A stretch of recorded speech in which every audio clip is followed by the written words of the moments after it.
Welcome to this week's Talking Codswallop. I am Gemma. I'm James. And I'm Junior.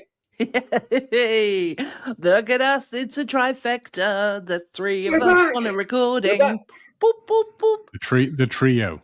The trio you knew you never wanted or needed. Yeah. I definitely don't need it or want it. Not after the last Bye then. 15 minutes. No, James, you're all right. That's going to be a short episode. See you guys and gals. Bye. See you next one. Yeah, absolutely. To be honest, I listened to a podcast. It's called The Stupid History Minute. And literally the podcast is a minute long. And it's amazing. Like, it's a daily podcast. He does it every obviously every day because it's daily podcast. But yes, so little shout out to Kev Pound there, who is the host of that one. So, but it's a very good one. But yeah, like you rightly said, we are back, baby. We are back. Mm-hmm. And I'm not saying that us turning off our microphones for a little while, you know, that there was a few issues that went on in the world, like there was an attack in Liverpool, maybe the world's gone to war, you know, Andy's not got one or two, but now 3 dogs, and the cats are kind of actually trying to work out how to kill him in his sleep. You know, none of this, you know, maybe happened because we turned off our microphones. You know, I'm just saying that maybe we're that good, but we are back, baby. So correlation is not causation, but it's possible. I mean, it all happened, and a lot more other stuff happened in the 2 months that we stopped recording. So, you know, just saying. It's all Gemma's fault. That's true. Actually, yeah, if in doubt, Gemma, it's your fault. Well, it is because she went on holiday. I did. That's true. Yeah. Yeah, actually, yeah, that's true. You went on holiday and chaos erupted. Yeah. Bad, Gemma. I know. Bad. It's like I did all this editing and prepping, and we got loads and loads of recordings done, which was really good of us. So, you know, not meaning like salty tadpoles, you need to give us a round of applause, but I do think that we need a round of applause for the fact that we got so many episodes all done in about April, just to be able to cover me having some time off the podcast. And then, like I said, the world went to shit, so I guess it is my fault. Shame. Yeah. Are you going to get your bell out and go, shame? Yes, but he's not going to let us record it because of an NDA. Oh. I was working on redacted with redacted in redacted. No, that isn't too far from reality. That's the scary thing. Oh, well, let's not talk about stuff that we can't talk about. So, how have you guys been? Well, talk about stuff we can't talk about. If you sign this NDA and if you break it, we'll take your legs. Well, we saw earlier that you have got legs, so you must be good. Did you see I had legs? Yeah, because the camera was pointed at your crotch. Well, yeah, that's the OnlyFans. Oh, why do we have to see it then? But in the case of Junior, he literally has OnlyFans because he had to turn his fan off before we started recording. The puns are back. I don't know. like it. The thing is, James, if you just ignore it, they go away. That's true. So, yeah, basically, you won't hear from me for another 10 months. We might hear from you in the next episode. Who knows? Wink, wink. It might be already recorded. You never know. It's possible. Yeah, exactly. If in doubt, we can always run another one of your story times. Maybe about a haunted house. Correct. Yeah. I'll tell you about new ones. Bloody hell. You've got new stories? That would be amazing. Maybe not. We'll see. We could do story time with Grandad. Does that make you your great grandma? Sorry. Yeah. Ooh. Fight. Just keep setting them up for me and I'll knock them down. Like the bollards when you reverse. No, that's Gemma's driving, not mine. I'm a very good driver. I'm a female driver. Female drivers are always known to be well and good. That's because they don't report their accidents. Exactly. We're not stupid. Anyway, let's not cause a slanging match on our first episode back. and make James choke on his drink. So, James Stafford, I believe you have been on holiday, haven't you? Maybe. Right. We can talk about this, so let's talk about it. Well, treat it as like a very redacted. I've been in redacted on holiday with Yeah. redacted.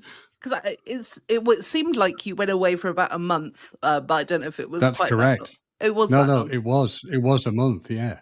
Oh, Yeah. Redacted is It was, clearly paying yeah. well. They let him back in. Yeah. Yeah, I mean that was the scariest thing. That was the strangest thing. I actually got back into the country, but that's another part of the story. So, yeah, I've been away. I went over to America. It was the holiday itself has been brilliant. I got to go to loads of different states and areas of the country. Mm-hmm. The flight out was truly brilliant flying out because I had 2 empty seats next to me. Oh, nice. The plane itself was hardly that full. So you're getting really good service off the stewards. I could get to the toilet easily. I had an aisle seat. It was great. It was wonderful. The flight back was the polar opposite of this, but the experience out was wonderful. The experience back, big air tit, which means that I'm doing that thing with my hands where you're going up and down with each side. You are, yes. You can tell it's a Stafford story because it's not. Oh yeah, I had a great time. I saw all this when I went to abroad. No, but the flight there was brilliant. I had leg room. I had good service. Hey, I'm tall, and the things you look forward to on a flight. It's comfortable. You're well fed, and I certainly was well fed. You're well watered. Those are the important things. And the loos nearby. Yeah. Yes, truly brilliant. Men of a certain age. We do need that toilet access. Junior doesn't know this yet. No, not yet. You're not going to enjoy it, Junior. It's going to be horrible times. But don't focus on the future. Focus on the past and the present. I got at least another 20 years before I have to worry about that. Oh, that's what you think, anyway. But that's what I hope. So James Stafford. Yes. Right, so you've informed us of the flight and that you had a trip to America, but you've not filled in any gaps in between. But also, all I've seen from the photos that you sent me is that you saw a couple of buildings and you also ate a lot of food. Yeah, that is pretty much the holiday. Yeah, James is the thing where he likes to send you pictures of. Like he said, oh my god, one time he goes, would you like to see my cruise photos? And I was like, oh yeah, that'd be nice. And it was like portion after portion after portion of food. And I was like, are you serious? True. I do like taking pictures of food. It's something I really enjoy doing. It gives me a good record of what I've done. I can link it to that. And I know it annoys people by sending them to so that's one of the major reasons I do it. It annoys people. Yeah, absolutely. I know that. Also, you can count how many calories you've eaten during that time to see how much time you need to spend in the gym.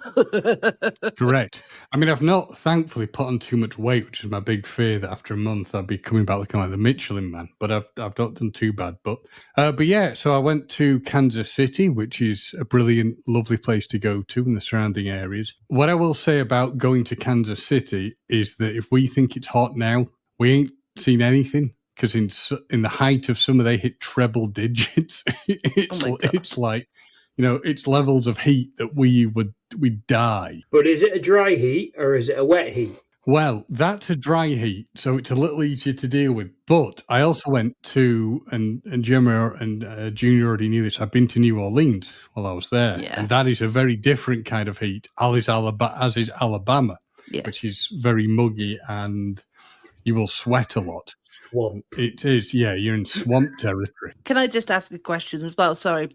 When you're saying it's in triple digits, is that in Fahrenheit, I assume? Yes. Yeah. So it's not then.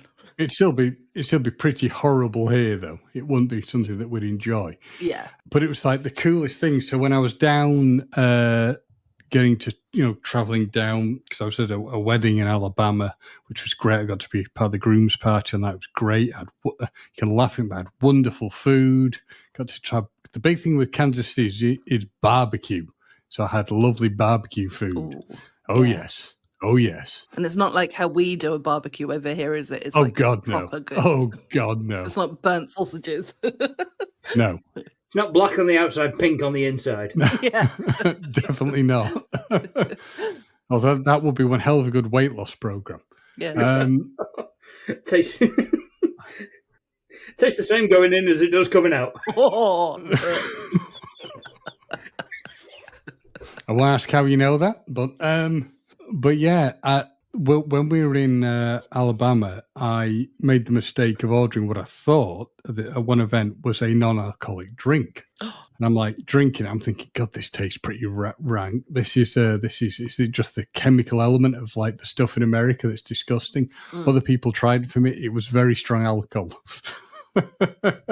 It was not. I couldn't even finish it. It was awful, truly awful. But on the final day we're in Alabama, I went off to go to the bathroom before we all set off, and I'm looking around and I'm like, is that a toy that I've missed that's in the bathroom that I've not seen?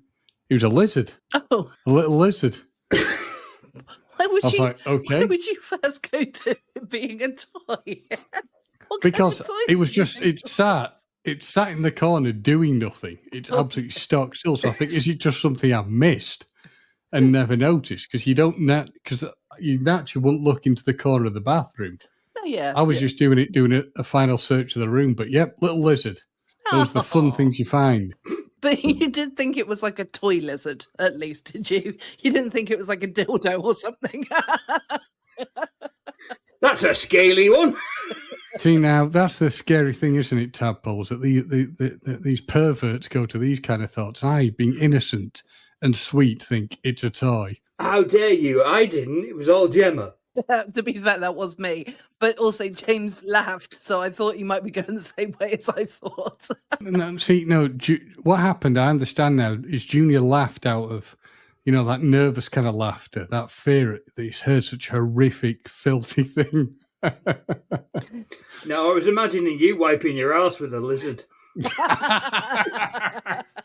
Like you'd absent-mindedly gone for the loo roll and just gone, that'll do. No, it won't be big enough for that. But no, I only realised it was a real lizard when it blinked. So it's usually the giveaway. Yeah, it was a cute little thing. And yeah, New Orleans. We're on to New Orleans. It's my birthday. Wonderful. Get to New Orleans. Interesting place. Yeah, I love very New hot, Orleans. very sweaty, full of mental people. Not allowed to call them that anymore. Okay, what should we call them? They're just Americans.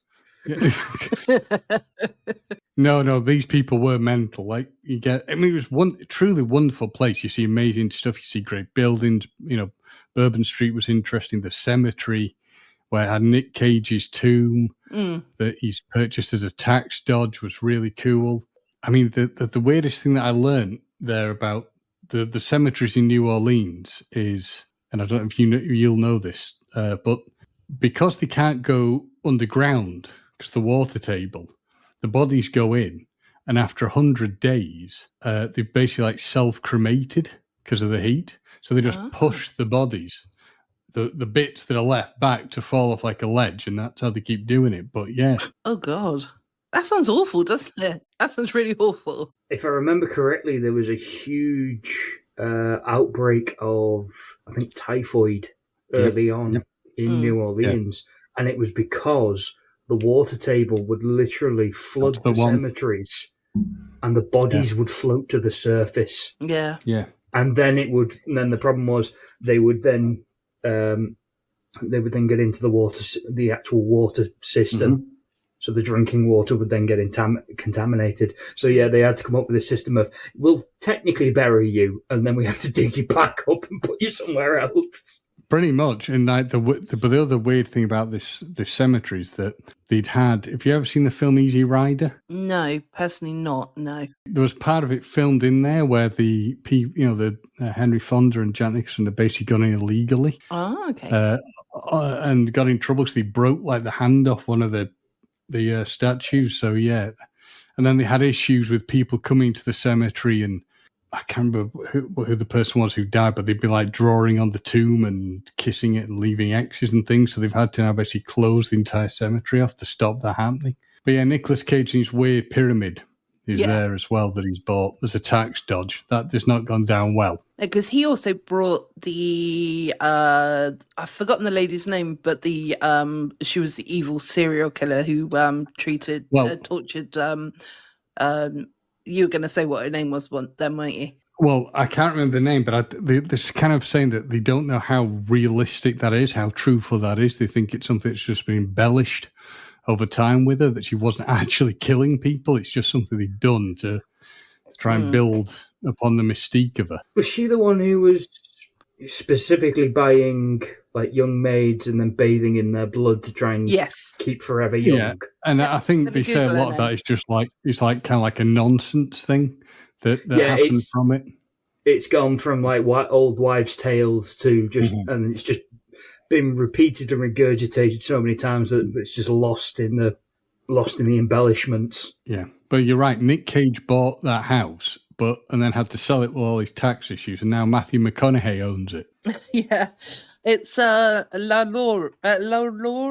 That's the one. Yeah. Yeah. I'm not saying that. I'm not saying that correctly. I absolutely know I'm not saying that correctly. But anybody who listens to this podcast know that I'm not going to say something correct anyway. So it's all good.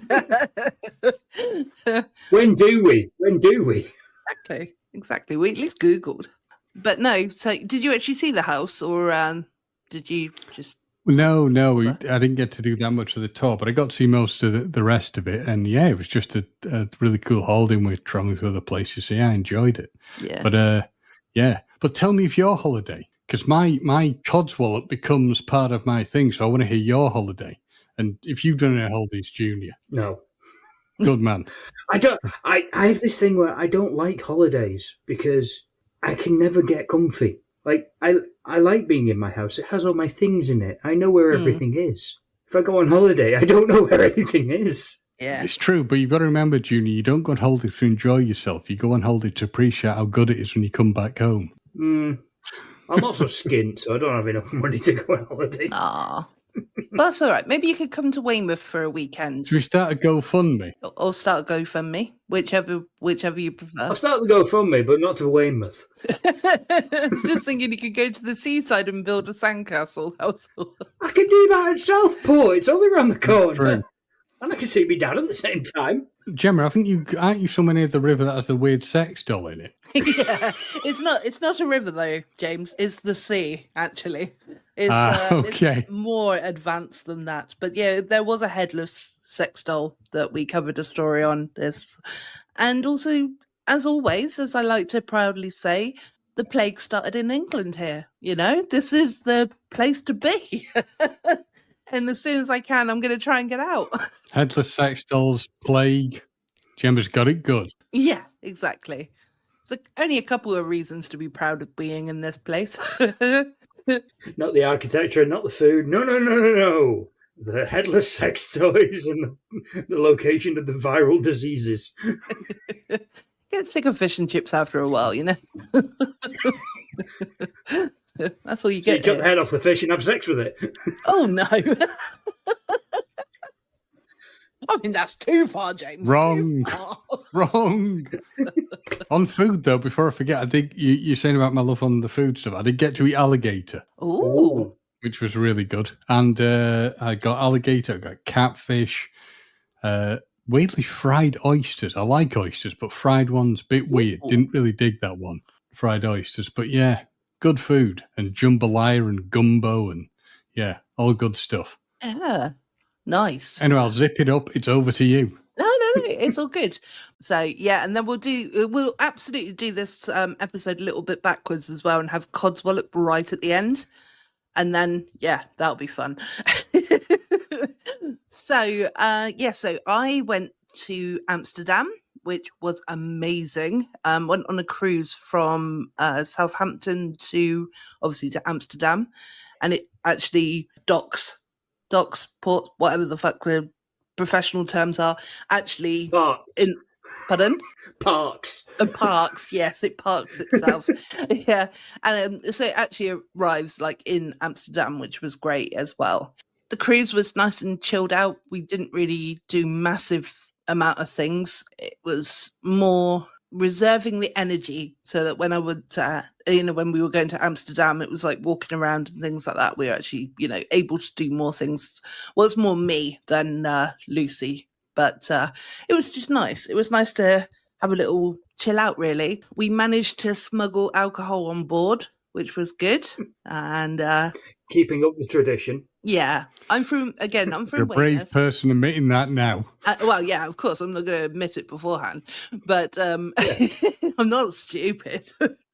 It's after the fact, Stafford. It's fine. Yeah. Anyway, exactly. just remind me, who did you sail with again? O&P. Email out.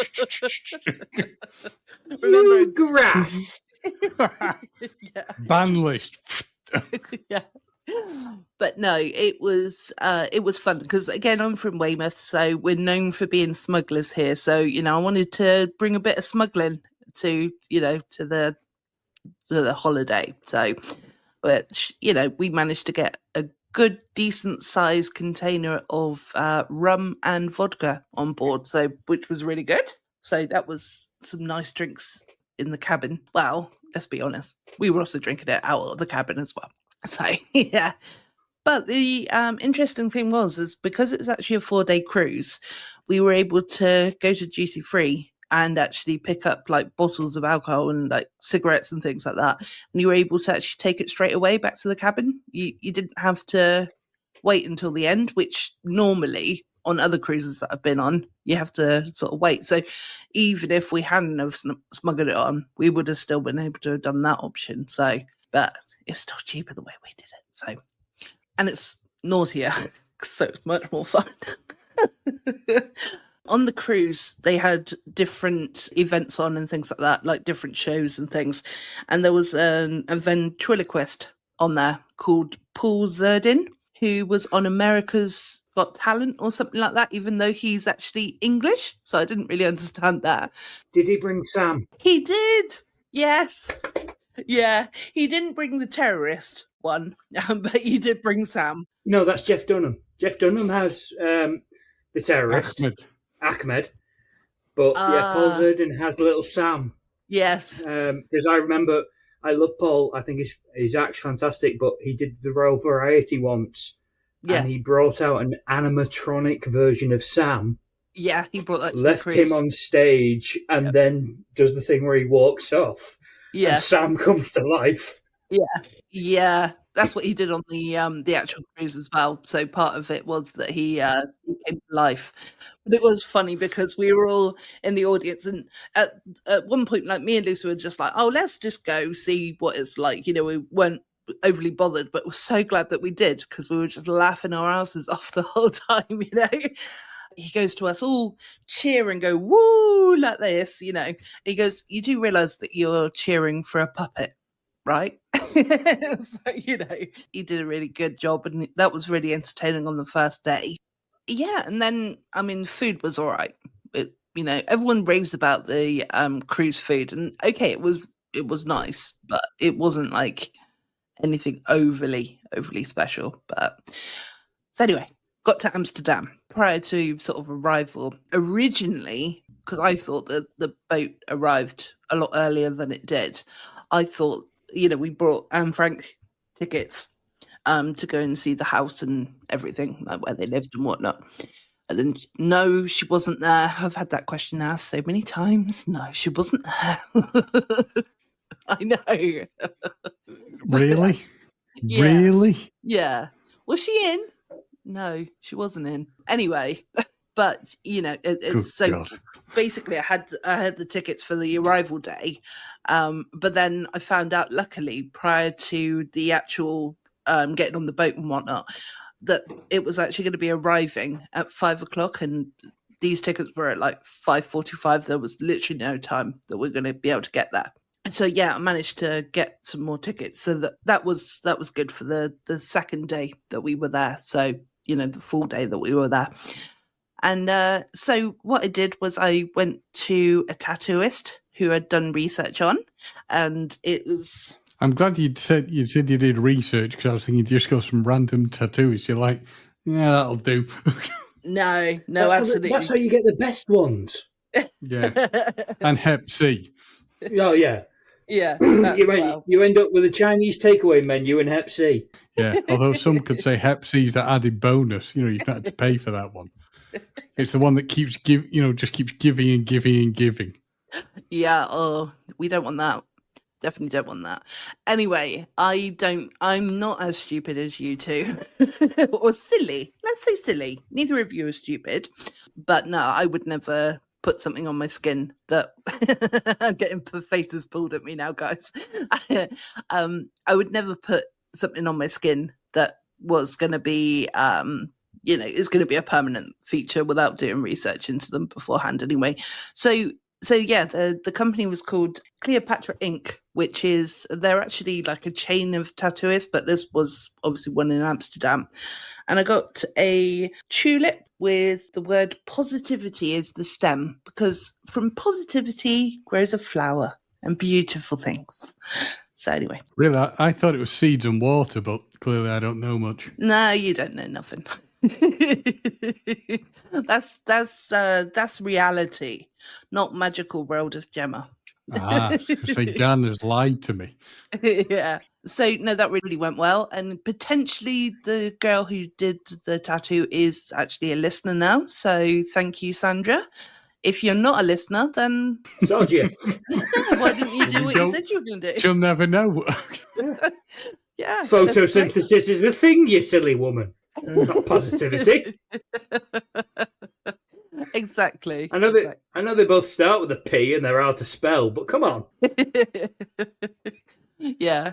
All joking aside, extremely, like, the place itself it's quite funky. I'll put up a couple of pictures on social media. Like, they had like interesting statues outside and things like that, but inside it's like majorly clean. You know, it's because sometimes you think you do worry about these things, especially when you're getting a tattoo done, with the examples that you guys just said, that, you just go to a dark alley somewhere and somebody's going to tap a Chinese menu on you. Go on. I do have to admit, when I had my tattoo done, I had to go down the back alley of someone's house because it was the tattoo studio was actually a purpose-built like brick extension in someone's back garden. Oh, right. So you had to go down the side ginnel, through the back gate, and then you're there. But it was one of those things of, as soon as I thought, I've been had here. But I went as soon as you get into the studio, it was such a nice studio. I was just like, no, I'll be all right. Yeah. I always recommend to people that if you walk in somewhere and you really don't feel comfortable, then just walk straight out. It's not worth it, not at all. If you go in for Sonic the Hedgehog and you get, like, I don't know, a warthog by accident, instead.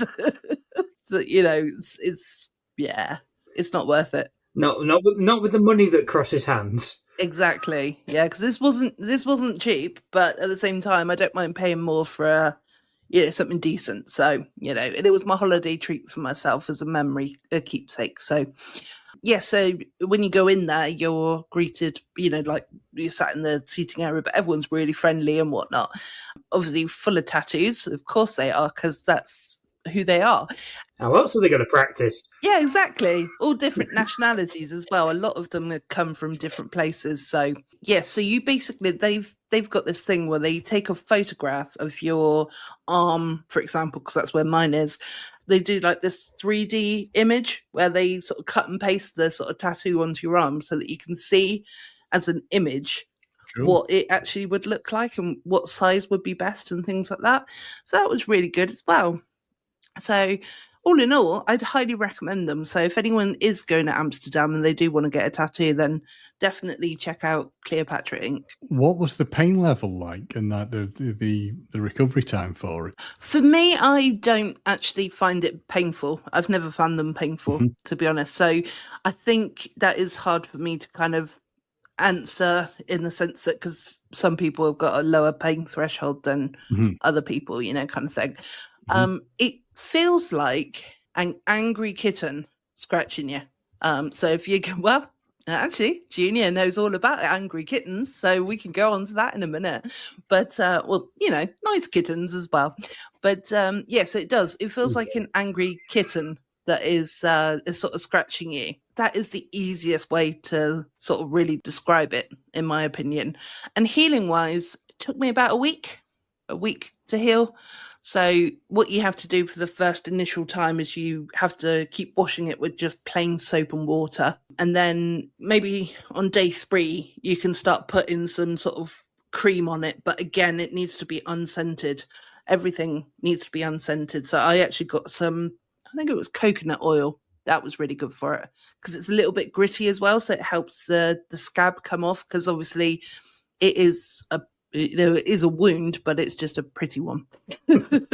And you meant to put I've heard of people putting cling film on them? Yes and no, depends on what you've had done sometimes, because I've seen horror stories where they peeled the tattoo off with the cling film. There is actually a new thing as well, which is called second skin, which is very, very similar to cling film, but it's used in the hospital as well. And so they just cut it to size and they actually stick it on, and it keeps the moisture with the tattoo. So basically when you're so it goes a bit gunky, it goes a bit like bloody and a bit browny because of all the ink and stuff like that. So but at the same time, if you can keep it on for as long as possible, then it really helps it to heal. But yeah, that's good. It's been that stuff as the second skin has been used for like burn victims and things like that as well. So it's really good stuff. So obviously the tattoo world have kind of jumped on board with that as well. So and then day 2, I went to Anne Frank's house. That experience was amazing. I'd never done it before, and I'd always wanted to do it. So I thought that it was absolutely incredible. Have either of you been? No. So okay, so I'll tell you a fair bit about it then. So they've got audio, and they've got like a little speaker that you can hold to your head. It's a bit like a walkie-talkie sort of thing. What you do is you scan the number that you go into the room, say so number 1. You scan that and it will tell you in English what the story is. And then obviously if there's a French person in there, it will tell them in French what the story is. So it's really, really good. I think also that it would be powerful without that as well, because you don't necessarily need to know the story because everybody kind of does know the story. But at the same time, it was very useful to be able to hear it in your own language, what is going on. In some of the rooms, there was like little quotes from her diary and things. And there was one that really stuck with me, which was, one day we won't be called Jewish people, we'll just be called people. And I thought, it's like with everything that's going on right now and in general, it's like the Jewish community have always had issues, haven't they? I mean, I'm not going to get into politics or anything like that, but it always seems to be that the Jewish community is kind of pinpointed for something, and it's so it kind of struck a nerve, basically, is what I'm saying with that. So, but yeah, he managed to walk around all of the house, and it was a lot bigger than I thought it was going to be. I thought that it was like an attic, literally like just a cupboard, but not a cupboard, but literally a small space. But there was actually 2 levels to it. So you had what was Anne and her sister's room, and then there was the kitchen where they, for the most part, they would sit, and there was the real worktop and oven there as well, which you weren't allowed to touch because otherwise it will erode and things. Then you'd walk into another section where you were going a bit more upstairs, and there was another couple of rooms and a bit more upstairs. For the amount of people that were there, it was tiny, don't get me wrong. But when you imagine it, it's bigger than you think it is. So it was kind of like eye-opening as well. But also when you were walking around, there was moments where the floorboards were creaking and things, and you're psychologically thinking to yourself, right, what if it was squeaking in those days? How did they manage to navigate that without without people noticing that there's somebody up there, kind of thing. So it really, even though the story, like I said, it really played on your mind and made you realize that it was absolutely real, even though it is a real thing. It felt more real because I was there. There's a difference when you read it in a book and you actually get to see it. Yeah. I had the pleasure of interviewing a survivor of Auschwitz Oh wow. when I was like 13. Mhm.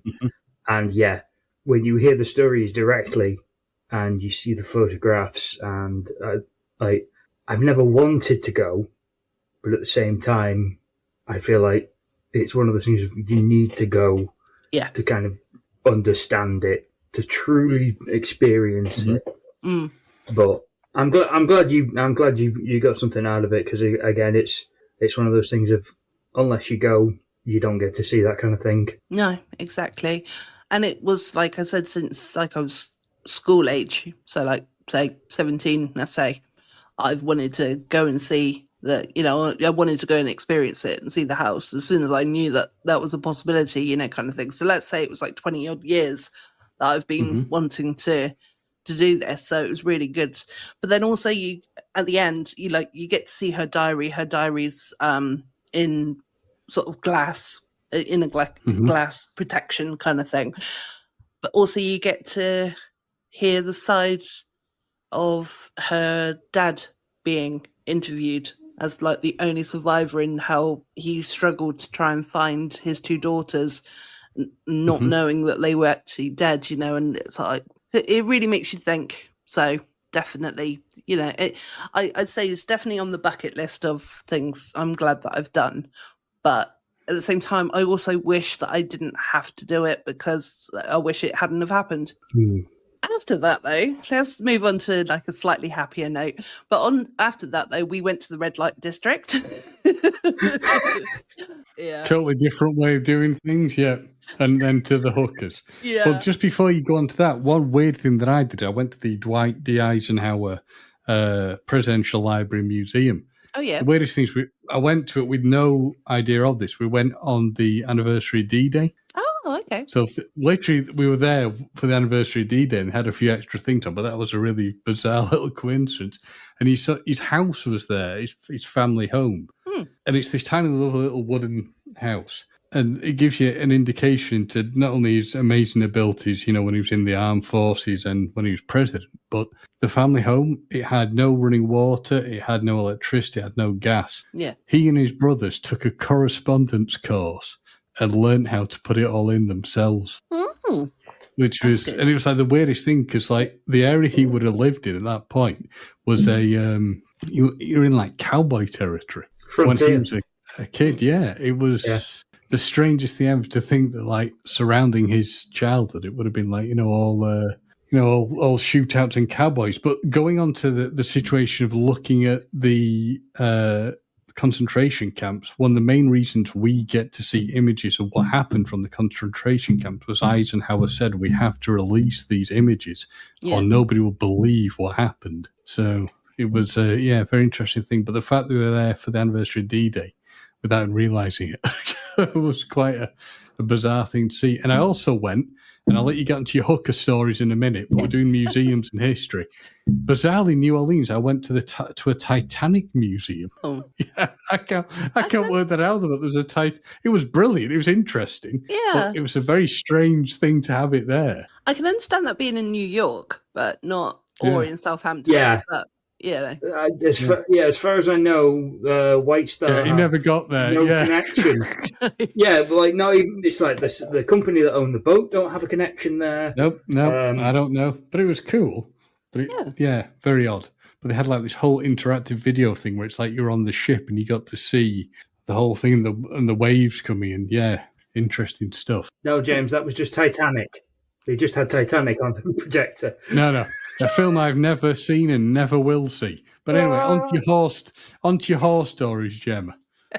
Yeah, so you bought a prostitute? Yeah, No. you bought some whores. No, I just figured, when you're in Amsterdam, you've got to experience as much as you possibly can. Neither. Yeah, so you get stoned and pay for sex. Yeah, exactly. I mean, to be fair, you're on whore leave. Yeah. Oh. No, we were very respectful. Both me and Lucy didn't participate in any weed of any form. Neither of us were bothered, honestly, on a serious note. I'm tired half of the time. Why do I want to put something else in my body that's going to make me even more tired? You know what I mean? You might sleep deeper. Well, no, apparently I snored quite a bit, so I think she would have preferred it if I didn't. So yeah. But no, we went to, it wasn't straight after Anne Frank, because we went to like the flower market as well. So that was really nice. It's interesting, actually. Another thing with good old tourists, that because I wanted to get some tulip bulbs to bring home for my brother, because he's just doing up his garden and things. So I went to the first place. All the shops there, they literally sell them everywhere. You know, right next to a dildo, there's flower bulbs sort of thing. And I'm not even joking.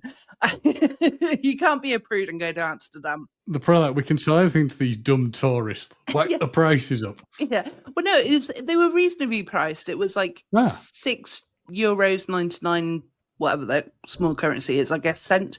Yeah, euro cent. Yeah. Yeah, so €7, let's say. So not that bad.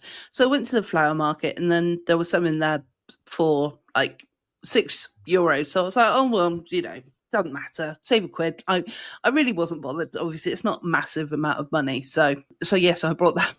Literally walked just around the corner. There was another flower market that was selling them for €3. I was like, are you fucking kidding me? Yep. Ever thus. Yeah. So literally, if I'd have just stepped foot like 10 more feet, I would have. But like I said, it's not about the money. It was about bringing it home for my brother. So I really wasn't bothered. But it did make me laugh. And it also did make me think that, you know, if anybody goes to these sort of places, you know, might be worth shopping around, which is what I normally do. But yeah, I didn't on this occasion. But it's fine. It's fine. And yes, then in the daytime, we went to the red light district. Neither of us felt very comfortable going there at night, not because of the ladies, but because of the potential sleaziness of the men. I don't want to stereotype, but it was also just playing on our minds. So we wanted to go in the daytime. Yeah, so you literally were just seeing women literally on their phones. They were texting. Bored to death, I suspect. It was quite funny, actually, because we were walking down this alleyway. Lucy was in front of me, and we were walking down this alleyway, and all of a sudden, out the corner of my eye, me forgetting where I was, I saw something move out the corner of my eye, and I went, and nearly, crapped myself, because I was like, whoa, what's that? You know, kind of thing. And I realised it was one of the ladies in the window, but yeah, I didn't, because I literally disassociated myself from where I was, if you know what I mean. So yeah, so I was like, oh my god, oh no, it's okay, it's just a lady. Yeah, those ladies, like when men were going past, they were sort of tapping on the window with their nails, going, ooh, you know. And it's interesting to see. I hope that they're there because they want to be, rather than any negativity wise that they're there. Mm-hmm. But you know, let's just say, you know, they looked like they wanted to be there. So, you know, I think, to be honest, that's pretty much my trip. I mean, there was a few other little bits and stuff, but there wasn't anything that had stories related to them, if that makes sense. So, did the smell of weed permeate a lot? You know, that's a funny thing, because when we were back on the boat, I said to Lucy and this other lady who we'd just made friends with, I wanted to sit in the smoking area with her. I said I was surprised that I didn't smell weed as much. And they both turned around and looked at me and was like, oh my God, are you joking? Because it's literally like everywhere. The smell was everywhere. But I guess my nose went a bit nose blind to it. Like I got used to the smell. So I didn't notice it, unless, of course, somebody lit one up right next to me or whatever, which happened when we were sat outside Starbucks. Somebody lit one right next to my face, sort of thing. It was like, oh, okay, it's legal. Well, yeah, exactly. I wasn't bothered by it, but you know, there were sort of different levels. Like I could smell it a bit more if somebody had recently just had one, sort of thing, or if it was. But it was pretty much in the air. So yeah, but yeah, I must have just got so used to it. Well, it's possible, yeah. Yeah. Two things in the air: love and cannabis, Yeah, exactly. especially in the red light district. Yeah. Yeah. Apparently, that's the only place that they're not allowed to smoke it. The red light because district, protecting the ladies. Yeah. Yes, you cannot perform the influence. Yeah. There was just one last little bit about it as well. There was a group chat which was it was like a Facebook page for anybody who was like going on the cruise and things. Somebody put on there that they'd brought some gummy bears, with the weed in it, Mm-hmm. and they put a warning out saying don't eat too many of these because basically we shat ourselves back on our way back to the plane. Oh God. And we were like, we won't be getting them then. Yeah, I've heard the horror stories of the sugar-free gummy bears. Yes, I've heard of that. Yeah. But I didn't know it worked the same with the edibles as well. Yeah, I guess it does. I've had to be very careful with the sugar-free stuff because obviously I can't really eat the sugared stuff, even though I do. Yeah. But The horrors of where you've seen Houston Jones on YouTube eating like entire bags of them and having the impact it has upon him. Like bags, big bags of them. Yeah, although I don't know Houston Joneses. Who's that? He does he's a bodybuilder YouTube guy who does just horrible stuff to himself, basically. He punishes himself physically for views. Yes, yeah. He's got 5.5 million viewers, so he's doing all right with it. Yeah, but he's been tased. Oh yeah, he's been tased. He's been pepper sprayed repeatedly. He's been bear sprayed recently. Bear sprayed, yeah. Yep. He basically does that whole thing of this is something that's supposed to be extremely painful. Like anthropologists when they do the bug bites and they measure it on the pain scale. He's a bit like that, but just filmed for YouTube and 13-year-olds. That's why Stafford likes him so much. And yet, Junior, you know who he is. Well, he's got a 13-year-old daughter, so that's why. I have to know these things. Yes, fair enough, fair point. So, Junior, firstly, have you got any new additions to the household? And how was the Lego convention? Yes, I have, and it was great. Thanks. So, Stafford, do you want to go on about your Codswallop? Will do. No, sure. You've been away. You don't get to speak. No, we do indeed. I do have a new addition. I have a new kitty cat. His name is Lister. His full official title at the vets is Second Technician, Third Class David Lister. I like it. It's a long name tag. Yeah. But yeah, it was literally, I went to take the bins out one night and he crawled out from under my car and wouldn't leave me alone. Oh. So the universe's cat distribution system is working appropriately. Yeah. So we got him booked in immediately with the vets and they scanned him. No tag, nothing. Because for our overseas listeners, it's now illegal to not microchip your pet in the UK. So we went and had him checked. No chips whatsoever. So it meant he could officially become ours. Yeah, and he's been living with us for 2 months now. And he's a little dick. No, he's adorable. He loves being carried like a baby. Mm-hmm. My wife's actually gone out and bought a baby sling, which is just basically a giant piece of fabric. But it means that she can wrap him up and carry him around and still have her hands free to do things. So she'll walk around the house with a cat in this baby sling. But he's currently discovered feet at the moment, which at 2 a.m. is really annoying. Yeah. So is he bitey? I mean, you did cut his balls off, so, Well, it's the vet estimated he was about 8 months old, going off his dentals. So he is still in the very, very early stages, but he's settled in lovely. Yeah. Good. And as I say, we've had no more mice, which is great. Yeah.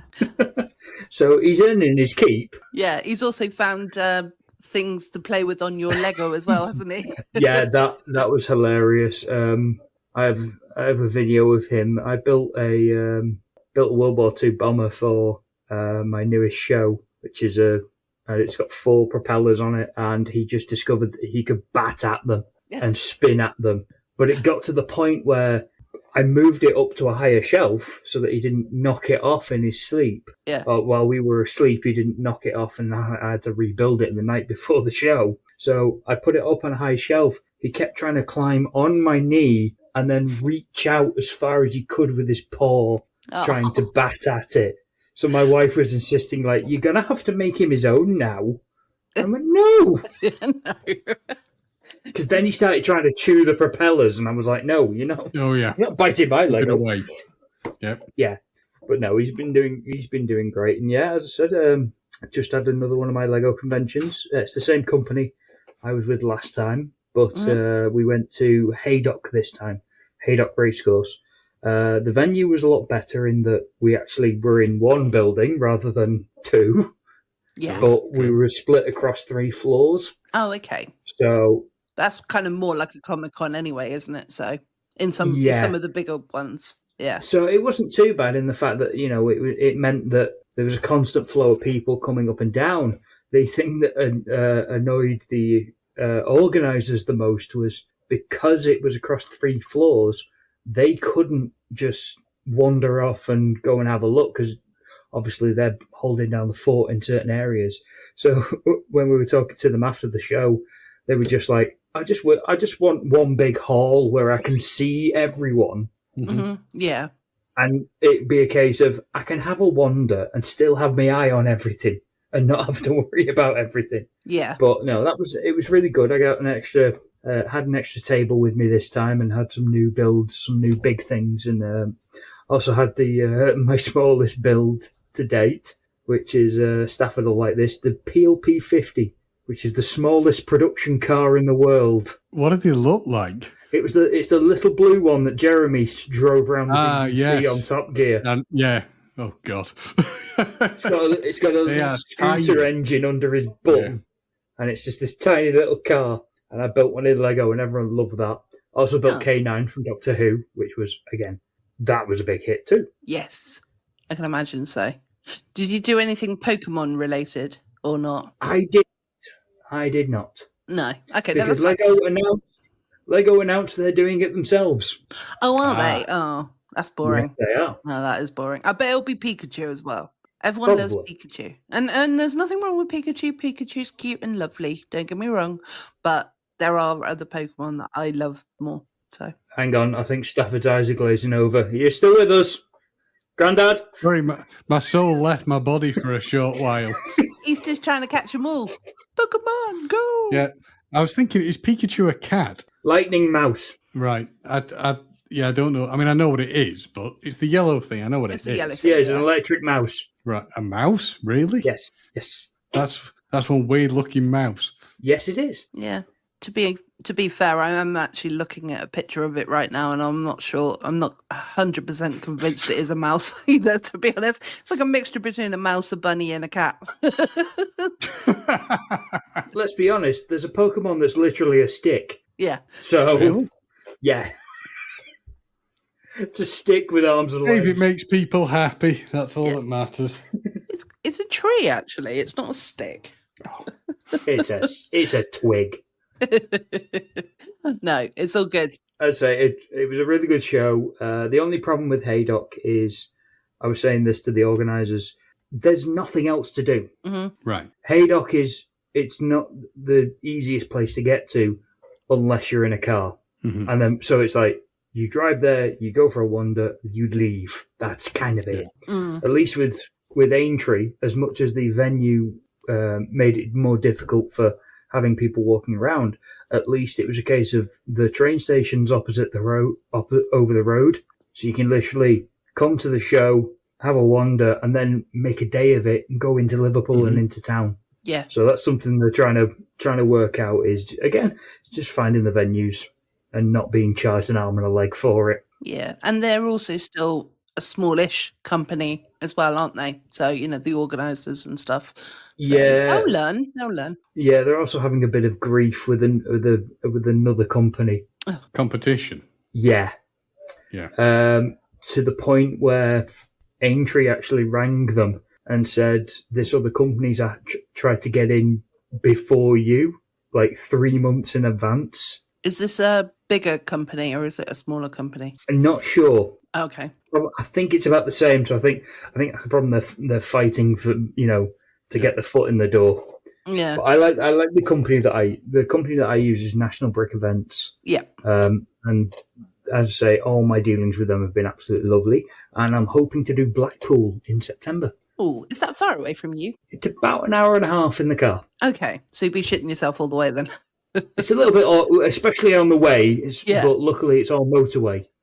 So I won't be shitting myself until I get off the motorway and start getting into bends. Yeah. Then I'm like, oh God, was that a box of Lego tipping over? Am I going to have to rebuild everything? Yeah, well, that was the one good thing about Aintree is Aintree and Haydock. They're both 2 turns and 1 road from my house. Yeah, that's really good. So it was literally I got home in 20 minutes. Yeah, because again Sunday traffic. So I was just like straight line. I wonder why they'd set you up in Blackpool then. What they'd actually use for it. That'd be interesting to see whether what kind of specific building they'd use for it. From my preliminary info pack that I've been given, I believe it's a sports centre. Ah, cool. So, which is kind of ideal in the fact that hopefully one big hall, one big hall, and with it being a sports centre, there'll be a big enough car park. Yeah. Well, I was going to do. They had one in Bolton as well, which again isn't a million miles away for me to get to. That was in the football stadium in the conference rooms, but unfortunately that one clashed with dates because I had custody of my daughter for that one, so I couldn't do it. Yeah, would she not be interested in going with you then? Absolutely not. No, fair enough. Absolutely not.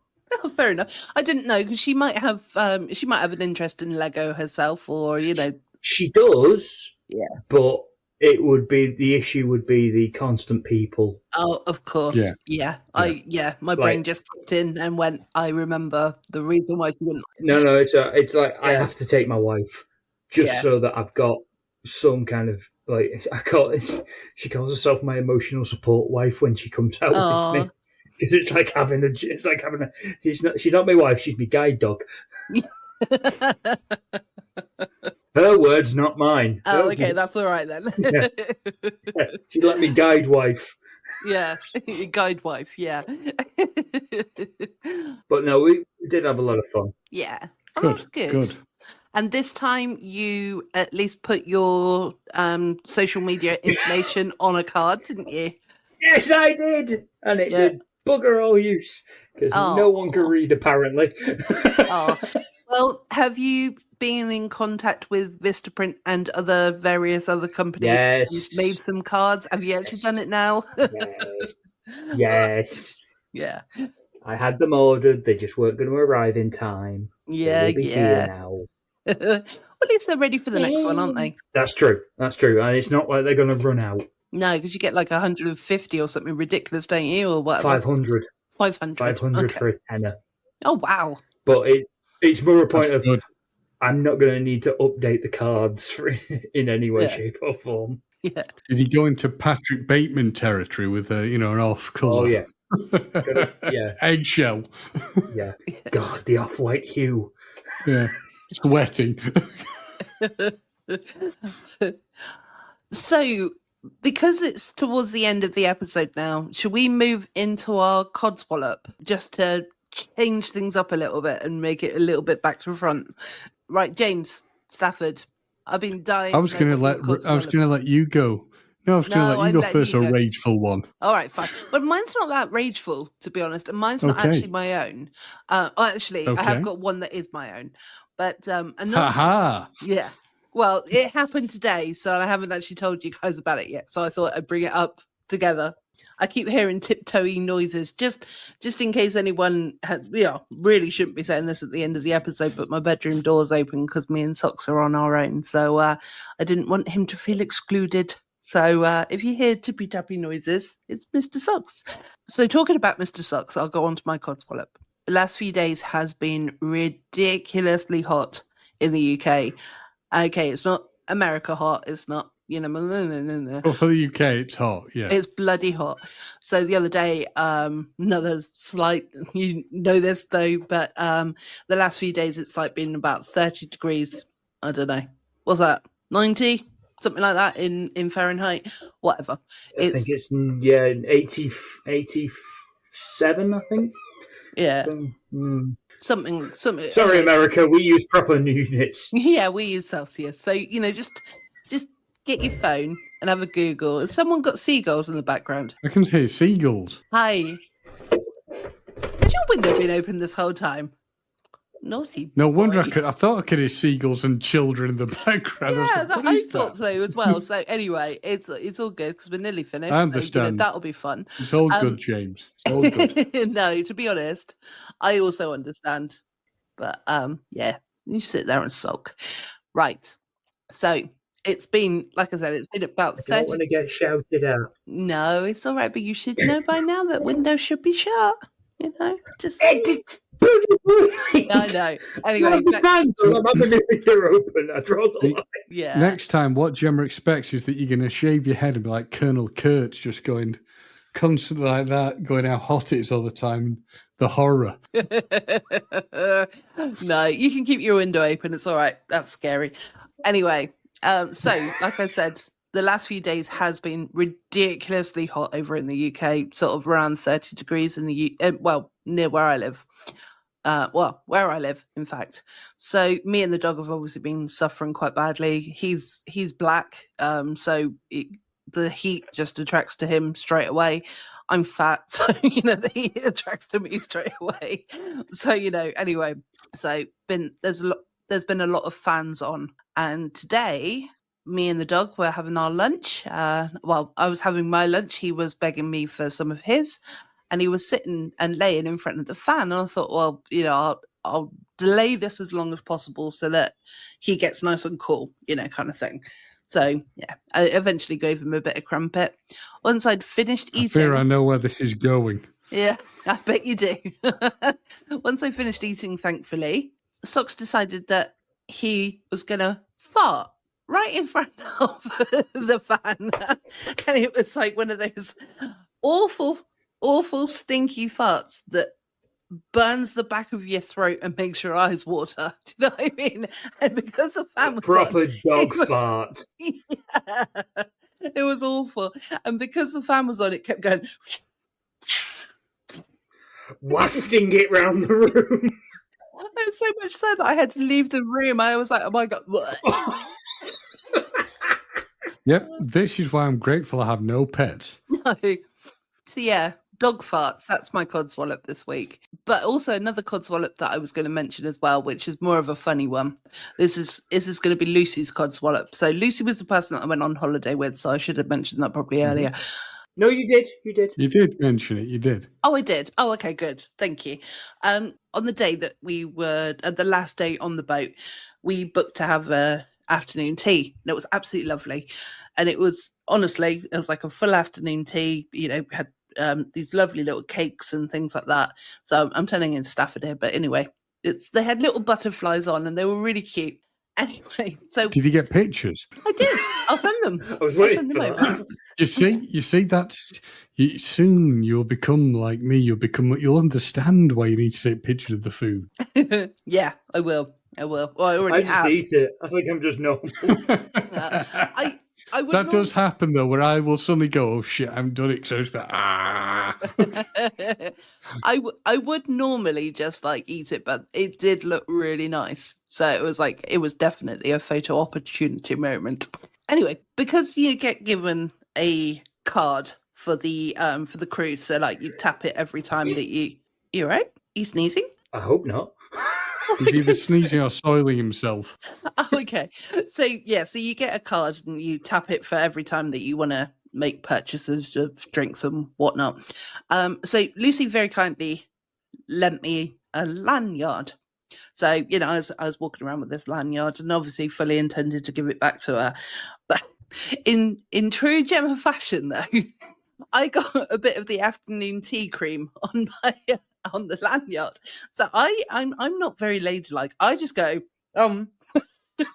And I licked it. I licked it off the landlord. Because completely forgetting it was hers. And she goes, "Well, you can keep that now." So I think that might have been her Codswallop of the trip. I was like, "Oh my god, I'm so sorry." Yeah. Dear diary, Gemma's no longer my friend. She soiled my favourite Yeah. lanyard. She's contaminated my lanyard. It will never be clean again. I know. I would have washed it and given it back. But no, you know when you do things that Damage you is just done. don't. Yeah, you don't think about. You just do it, sort of thing. And I was like, "Oh my god, I'm so sorry. I completely An forgot." automatic reflex. Yeah, mine And then is. you forget you've got company. Yeah, mine is just stick it in my mouth quick. You know. That's a t-shirt. Yeah, Yeah. That it is. Get it printed up. Gemma. Get it on your business cards. Yeah. Yeah, that's a clip. Actually, that's to be fair, could be the business cards they use in the red light district. They could. They could. Yeah. Stick it in your mouth quick. Yeah. Call Gemma for a good time. Yeah. Cream not included. Oh, provide your own. Yeah. Oh dear. Anyway, quick, move on. I get rather warm. Well, just a thought. You mentioned how it's been hot for socks. Have you done the thing of putting ice cubes in his water? No, I have in the past. I've tried various different things. He is a bugger. He's an absolute bugger. I mean, he has been drinking lots of water, and I've been keeping that topped up and whatnot. But he has, he just, if anything changes, like if you put ice cubes in there, he just won't touch it. It's like he's scared of the garden hose as well. So another thing we could do is hose him down or put a little swimming pool, there's little play swimming pool things in. But no, he just won't go near it. It's like when we go for walks. I'll take water with, sorry to cut you off then. I'll take water with me to give to him, and he won't drink it. Unless it's out of his actual bowl, he won't drink it. So, there's... May I recommend cooling mats? Yep, also got them. He does not sit on them. Fair enough. Yeah, we've tried so many different things. It's unbelievable what we've tried. And he's got his own mind. So he will do what he wants. I've seen a dog fascinated by the ice cubes in the water, really interested in them. Yeah. And they'll drink, but I've never seen them afraid of them. Or not willing to do it, but I've seen them looking what is that? Yeah. I think the problem with the water side of things is that Graham said that when he was a puppy, he was running across a field, but part of the field wasn't a field, so it was water, but with the grass on it. Grass seed or whatever in there, and so he literally went in and he was straight in the water. And I think that's probably why he's still got stuck with him. Yeah, because he won't go in the sea or anything like that. So it spooked him. Yeah, but I think also that's good. We haven't got to deal with a wet dog half the time, so that's good. So how do you deal with washing him? My mum pretty much does that, although we volunteered to do it as well. But she is quite adamant that she'll do it, because she'll do it right. So sorry, Mum. Or we'll take him to a groomer's. Right. Yeah, because he does need to have his hair cut from time to time as well. So yeah, he doesn't need washing massively. He's not really a dirty dog, but there is times when he certainly does need a BATH. He hums a bit. Yeah. And if you say that word, he just runs and panics. So that's why I'm spelling it rather than saying it, just in case he's out there. Well, I certainly do it on occasion, but not nearly as much as the dog does, I imagine. Yeah. Yeah. But you can do dry baths, can't you? I think. Where you can do, for dogs, you can get a dry bath thing, a dry shampoo style thing. Oh, okay. I'm sure you can get that. Like talcum powder or something, I guess, but... Yeah, a powdery thing that you can just put on them. So they don't stink as much. No, he's fine. When he really does break, we just pop him in the bath and he gets done. He's all right with it. He's all right with it. Anyway, let's stop talking about this subject because he's getting closer and closer. So I can sort of sense him sort of peering into my Can sense his back. stinkiness. Yeah. No, he's all right. He's not stinky at the moment. He's all good. So, James, come on. What is your Codswallop, please? Well, I had like two kind of very distinct, weird Codswallopy stuff. So, well, three, in fact, if I think about it. But okay, well, that's great. Talk with your hand over your mouth. That's another Codswallop. Yeah. And that's all, folks.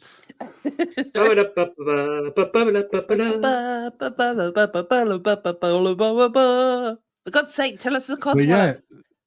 Well, you were making. Yeah, see, I was gonna do it, but you just started doing your weird sinky sonky things. Just no. So this like major flashback moments. So you're in a hotel. I'm in Dallas. Okay. Water starts coming into the room because we got there at just like the perfect time. Within 15 minutes, there was a downpour, and I mean, we do not see downpours like this over here. Mm-hmm. So bad it was actually on the news. Oh wow! But I knew there was going to be an issue because the hotel was like on a bit of an angle, going into a dip. Basically, it was that bad. The drains were couldn't take it. It was all spewing up, and it started coming into the room. Oh, so for me, that's like, oh God, flashback moment. So I went to the desk. They couldn't move us because every room was affected the same way. But this was the ultimate flashback one. I'm looking at the poor guy who worked there. He's there in the hallway because water's coming in through the where the fire exit door is, and he's having to wet vac it. Oh, and I was also tempted to go to him. Whoa, mate. Expert in the area here. Back up. I'll show you how to do it properly. But the poor guy, the next morning, I was there at like 5:30 getting coffee, and he was there. He just looked absolutely shattered, the poor bloke, because he must have been up for hours upon hours dealing with it. Oh, so you didn't offer him a hand then? No, I think he would have told me to go away anyway and just like, deal with what I need to deal with. But yeah, it was very bad. That was just like weather that I've never seen before. I mean, you had thunder and lightning in Texas, in Kansas, it shake buildings. It's that like intense with the winds and the rain. But the ultimate Codswallop was coming back. So I had to, both going there and coming back, I had to do a flight from Kansas City to Atlanta and then Atlanta to Manchester. Okay. And I think when I got to Atlanta coming in, I had about an hour and a half between the flights. That's fine. Now, I knew it was going to be tight coming back because I only had 40 minutes to change, For the layover. Yeah, for the layover. Now, the first time getting there, it was a bit different because you actually had to take your bag and put it on for the other part of the flight. Thankfully, on the way back, you didn't have to do any of this. But I'm there at Kansas City and everything's going well. And then the weather gets a bit nuts and there's thunder and there's lightning. And the Salt Lake City flight, which is next to it, they're going, well, I'm afraid we've had to delay it because we can't put the ramp out because of the lightning. Oh, of course. And then they went 5-minute delay, no issues. So I'm like, okay, it'll be fine. And then just before my flight's about to board, the heavens really opened. The fork lightning's coming down. They can't put us on the flight. Now, I'd already been to the guy at the gate and said, look, I've got a 40-minute time, period here, layover. Is there any chance you can get me near the front of the plane? Which he does for me. Brilliant. Clock starts ticking though. So I say to him, I've got to get on this flight. I only have 40 minutes anyway. What do I do if we miss it? Because it's getting closer and closer. And we're now like 10 minutes late. And he says, well, we only have one flight that goes one flight a day does Manchester from Atlanta. That's it. There's nothing else. He goes, so if you get it, you're okay. And I said, well, what do you think my chances are? And he says, well, if we go in the next 5 minutes, you're fine. Well, we don't go in the next 5 minutes. We get on the plane. We've got roughly about half an hour. That's it. I'm going to have half an hour if I'm lucky. If we land within the time, I've got half an hour. So we're sat there and I'm thinking, okay, this is what happens will happen. And then a family get on and they are dithering and finding the seat. Now, it's possible they had been, because there was another flight that was entirely cancelled across the way. So it could be that they've transferred over. Yeah.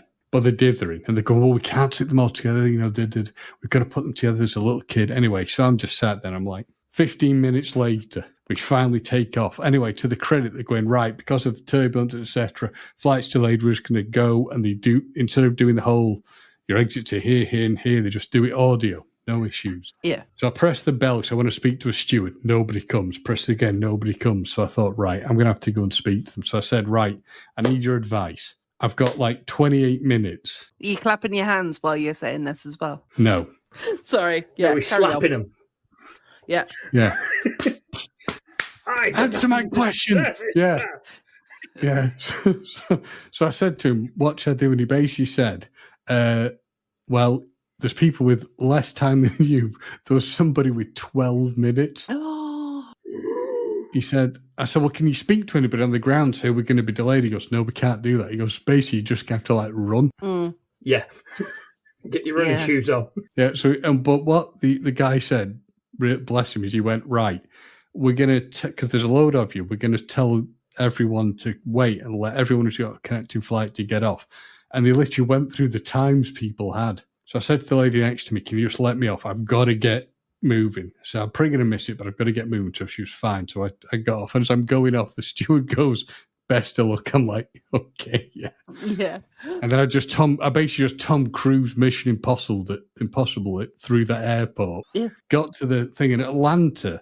This woman's going, okay, she's going, if anyone's got an international flight, turn left. So I turned left. I started running and I'm looking, I went, this can't be right. Thankfully went the other way, running down the escalator, shouting, come on, excuse me, move. But Atlanta, in most of our airports in the UK, you can walk to your terminal. Yeah. Or in my case, run. Doesn't work that way. Atlanta is that vast. You have to take a train. Yeah. I mean, you could run, you could walk, but you're going to have a lot of time to do it. It's quicker by the train. Yeah. Yeah, so the train's getting through. But of course, the terminal I'm supposed to be at, because it's international, it's at the furthest point of the entire airport. Yeah. So I'm looking at my watch. I'm like, right, so it's already started boarding. The gate closes at 15 minutes you've got 15 minutes and the gate closes. I have at this point about 20 minutes if I'm lucky. So the train's getting there to go to the terminal F. And then, of course, it slows down, but it finally gets you. And I'm like, right, I'm just going to have to go hell for leather here. And I hear three other people, they're going, yeah, our flight's delayed. I said, where are you going? They said, Manchester. I said, we're all in the same situation. And they said, well, if you get to the gate before us and it's still there, tell them to wait for us. And they're, yeah, fine. And then it opened and I just ran. But the thing is, you're running out of adrenaline and I'm keeping up quite a good pace until you get to the escalator, which is at an angle like that. Oh, God, yeah. It's like the steepest thing. So I got it. I mean, I shot up the top of it and I kept running. And then I hit the wall and all I could do was walk. Oh, so you didn't literally hit the wall of tiredness. Yeah. No, the wall of tiredness. Yeah. But I'm like, right, okay, I've got to get to F4. I'll be at F1. It'll be fine. You're at F10. No. So I'm like walking fast, but I'm like, it's going to hurt, but you just have to push yourself. So I had to start running again. Yeah. And then what happens? You get stuck behind a slow-moving old person. So I'm like getting around them, and I kept running. And this is like, thank God, there must have been enough delayed people because of the weather. There were 13 other people there. They should have closed it at that point. I think at that point, when we finally got on, we were probably about 10, 15 minutes late. But it was just like, it was mental. The flight, you could see everyone when you get on there thinking, who's this dickhead? Because you'd like you and these other people coming on. Yeah. Because they assume you've been lazy. Yeah. And you've just been like waltzing through the airport. They don't know the struggle you've just had.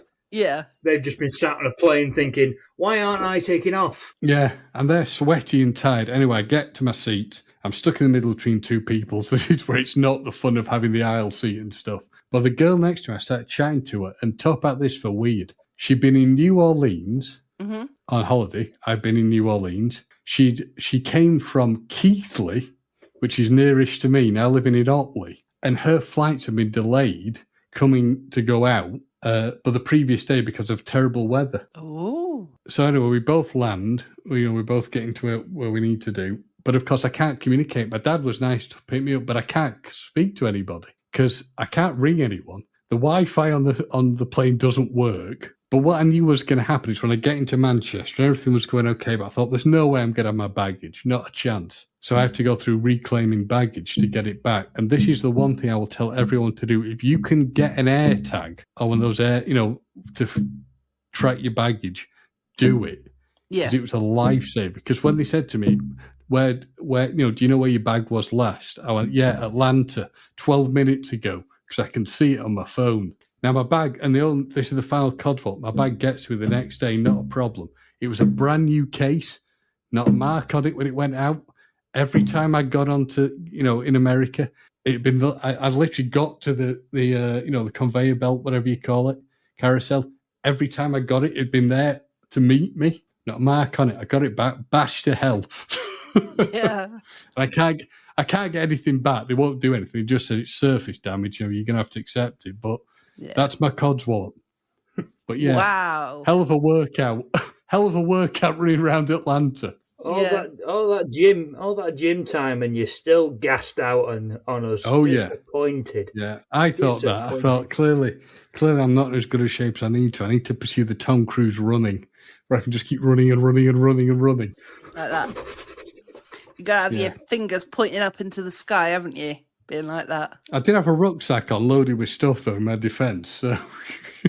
But can you imagine if you were like having to drag your bag with you as well? Yeah. I'd have given up and gone back the next day. Yeah, I would have. I'm not running. Well, I did have the option. In all the worst case scenario, I could have taken a really late flight to London. And then, because I was weighing up on the plane thinking, well, if I have to go to London, I get there in the morning, I can get a train, I can come home, it's doable. Mm. But when I was at the airport, I felt so sorry for this couple who'd obviously they'd gone through the same thing. They'd been at Kansas City, American couple coming to the UK.